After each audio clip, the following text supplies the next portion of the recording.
د خوست ولایت سیمه ییز مسؤلین وایي چې د آی آر سی په مالی ملاتړ د دغه ولایت د عامه روغتیا له ریاست سره د 8.8 میلیون افغانۍ په ارزښت 2.5 قلمه د درملو مرسته وشوه.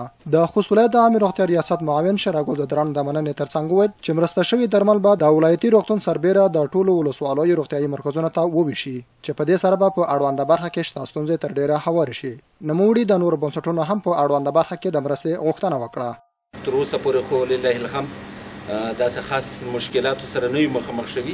دا اضافه کاري یو قسم ته ډونیشن هغه یې کړی دی، ابتکار یې کړی دی چې د موږ ولسوالیو ته او د موږ ولایت ته دا دوا راولېږلی شي. خو بیا هم خامخا ضرورتونه شته د ژوند په ټولو مراحلو کې داسې څه به نه وي چې ضرورت نه وي، خو په داسې لیول باندې نه و چې هلته د یو شای د بریکاوټ سره مخامخ شوی دی د ضرورت په بنیاد باندې چې دوا نه وه دوا وه، خو دا یو اضافه کاري کومک دی چې موږ د ولسونو سره شوی دی. د غرض د هیلټ نت موسسې ولایتي مسؤل ورته نورو مرستو ژمنه هم وکړه او زیاتوله یې هڅه به کوو چې دغه ولایت د ټولو روغتیايي مرکزونو لپاره مرستې راجلب کړو څو د روغتیا په برخه کې ښه خدمات وړاندې شوي وي.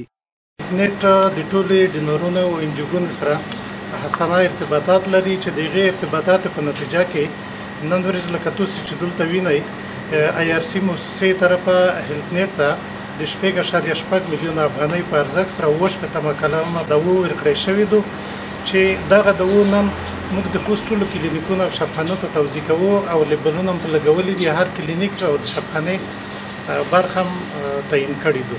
د خوست ولایت اوسیدونکي هم د یادې مرستې مننه کوي. دوی وایي چې په دې سره باید د روغتیا په برخه کې یو شمېر شته ستونزو ته رسیدګي وشي.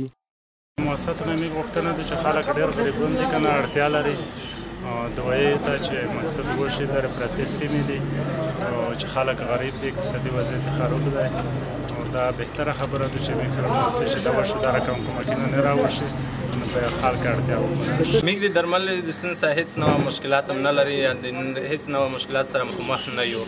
موږ ته په کافي اندازه په خپل وخت دوایي درمل رسېدلي دي، هغه که موږ ته وي او که د موږ نه نرغون ته توزیع شوي وي. ښه کافي درمل هم لري او هیلټ نت هم پوره پلان او همکاري موږ سره کړې ده او سره کېږي. د یادونې وړ ده چې د هیلټ نت او یو شمېر نورو مؤسسو له لوري له دې وړاندې هم د دغه ولایت د روغتیايي مرکزونو سره ورته مرستې شوي دي.